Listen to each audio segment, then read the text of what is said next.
രഘു ആരാണെന്ന് പറഞ്ഞിട്ട് അച്ഛൻ എങ്ങോട്ട് വേണമെങ്കിലും പോയിക്കോ. അല്ലെങ്കിൽ അച്ഛൻ ഈ വീടിന്റെ പടി കടക്കില്ല. 1-2 ദിവസം നിന്റെ അച്ഛനെ കാണാതാവുമ്പോ നിന്റെ അമ്മ ഇങ്ങോട്ട് വരും. നിന്റെ അമ്മേനെ ഈ പടി ഞാൻ കടത്തില്ല. എന്നെ കൊണ്ട് ഇങ്ങനെയൊന്നും ചെയ്യിക്കാതെ മര്യാദക്ക് പറയടി, ആരാണ് ഈ രഘു? അമ്മ ചോദിക്കുന്ന എല്ലടി പറയടി, പറയാൻ. എനിക്ക് കുറച്ച് സമയം കൂടെ വേണം.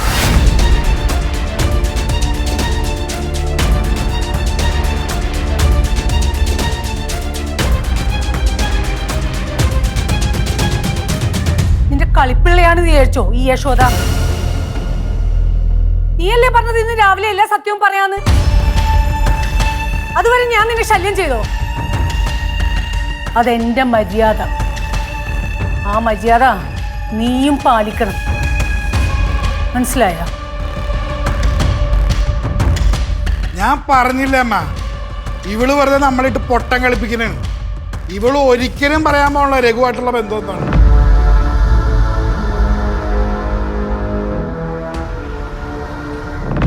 അങ്ങനെ പറയാതെ അവൾ മിടുക്കിയായിട്ട് അങ്ങോട്ട് പോയാ ഈ യശോദാമനെ പിന്നെ എന്തിന് കൊള്ളാം? ഇതകത്തോണ്ടേ വെക്കാൻ ചൂ. ഇയാൾ എങ്ങും പോകുന്നില്ല. ഇവള് സത്യം പറഞ്ഞിട്ടേ ഇവിടുന്ന് ആരും പോകുന്നു. അതിൽ അച്ഛന്റെ മരുന്നൊക്കെ ഉള്ളതാ, അതിങ്ങോട്ട് തിരിച്ചു കൊടുക്കേ. അസുഖമൊക്കെ ഉള്ളതല്ലേ, മരുന്ന് കഴിക്കാനുണ്ടാവും. സമയം തെറ്റിക്കണ്ട, പെട്ടെന്ന് പറ, ആരായി രഘു? പറയടി.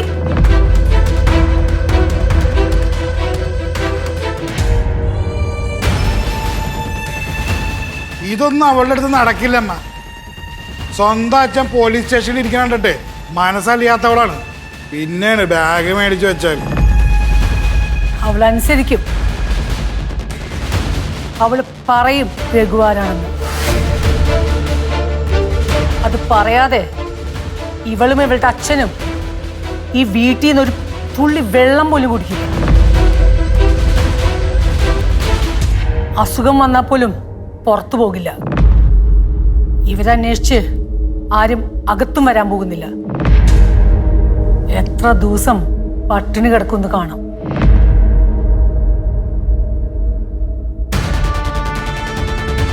എന്റെ ഈ സ്വഭാവം കണ്ടല്ലേ നീ എന്നെ വട്ടപ്പേര് വിളിക്കുന്നത്?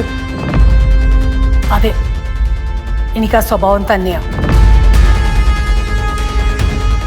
അഞ്ജു, ഇവര് പുറത്തു പോയാലും ഇതിലന്വേഷിച്ച് ആരും ഇങ്ങോട്ട് വന്നാലും എന്നോട് പറയണം. അത് ഞാൻ ഏറ്റമ്മ.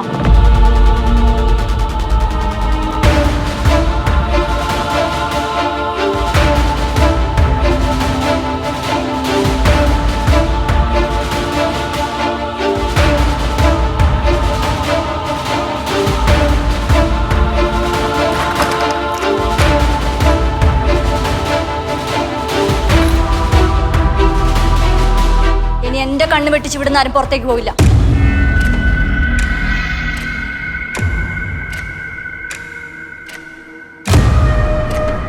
മോളെയും വിളിച്ചോണ്ട് അകത്തോട്ട് കേറിപ്പോ അമ്മായി അച്ഛ.